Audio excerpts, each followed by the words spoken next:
I spent years being the girl no one wanted to notice.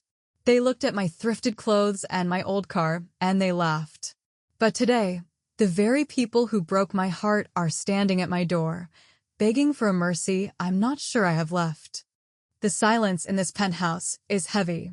It's a different kind of silence than the one I grew up with, in that drafty, one-bedroom apartment where the heater always rattled. My name is Alara. I'm 23, and for a long time, I was the charity case of the Miller family. They weren't my family, not really.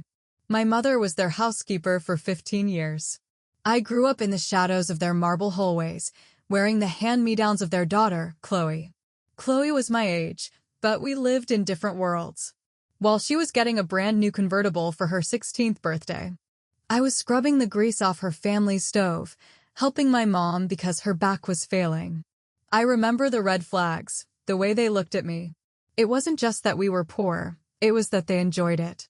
Mr. Miller would drop a $20 bill on the floor, just to watch my mother struggle to bend down and pick it up. He'd smile, that thin, cold smile, and say, "Keep the change, Maria. You clearly need it more than I do." Chloe was worse. In high school, she made sure everyone knew where my clothes came from. "That's a cute sweater, Alara," she'd say loudly in the cafeteria. "I think I spilled juice on the sleeve before I gave it to the donation bin. Did you manage to get it out?" The laughter, it was a physical weight. It stayed in my lungs, making it hard to breathe. I remember the night everything shifted. It was our graduation party, held at their estate. My mother was working the event, and I was there to help her. I was wearing a dress I'd saved for 6 months to buy, a simple navy blue silk. I felt, for the first time, like I belonged. But then, I walked into the kitchen. I heard Mr. Miller talking to his business partners. He was laughing, holding a glass of expensive scotch. "The housekeeper's girl," he chuckled. "She actually thinks she's going to college." I made sure her scholarship application disappeared from my desk. We need people like them to stay exactly where they are, otherwise, who's going to clean the toilets? My heart, it didn't just break. It turned to ice. I looked at my mother, standing there with a tray of appetizers, her eyes downcast. She had heard it too. She didn't say a word, she just kept serving. That was the moment. I realized that kindness was a luxury I couldn't afford, and that revenge was the only way I would ever be free. The next few years were a blur of exhaustion. My mother passed away shortly after graduation. Her heart just gave up. I was alone, with nothing but a suitcase and the cold realization that the Millers had sabotaged my future. I worked 3 jobs. I slept on subways. I ate leftover bread from the cafes I cleaned. The betrayal felt like a constant shadow. I would see Chloe's Instagram, photos of her in Paris, in Milan, spending more on a pair of shoes than my mother made in a year. She would post inspirational quotes about hard work while living off the money her father stole from people like us. I remember one night. I was working as a night janitor in a tech firm. I was exhausted. My hands were cracked and bleeding from the cleaning chemicals. I sat on the floor of a dark office, and I cried. I cried for my mother.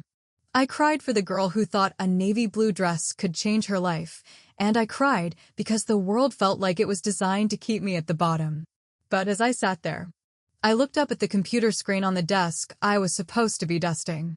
It was a coding interface. The previous employee had left it open. I started reading, and for the first time, something clicked. I spent the next 2 years teaching myself. I lived in public libraries. I used free Wi-Fi at bus stations. I was obsessed. I wasn't just learning to code. I was building a weapon. I created an algorithm, something that could predict market shifts before they happened. I called it the Maria Protocol. I lived on coffee and spite. Every time I felt like quitting, I remembered Mr. Miller's cold smile and Chloe's laughter. "Who's going to clean the toilets?" Those words played on a loop in my mind. I launched my platform under a pseudonym. Within 6 months, it went viral. The poor girl was gone, replaced by a ghost in the machine that was making millions. I watched my bank account grow, but I didn't buy a car. I didn't buy a house. I stayed in my tiny room, watching, waiting, and tracking the Millers. And then, I saw it. The crack in their foundation. Mr. Miller had over-leveraged his company. He was desperate.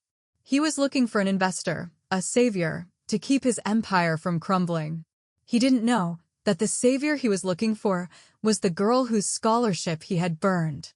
The meeting was set in my new office, the top floor of a building that looked down on the Miller estate. I wore a suit that cost more than their mortgage. I sat behind a desk of dark oak, and I waited. When they walked in, they didn't recognize me at first. Mr. Miller looked older, gray, defeated.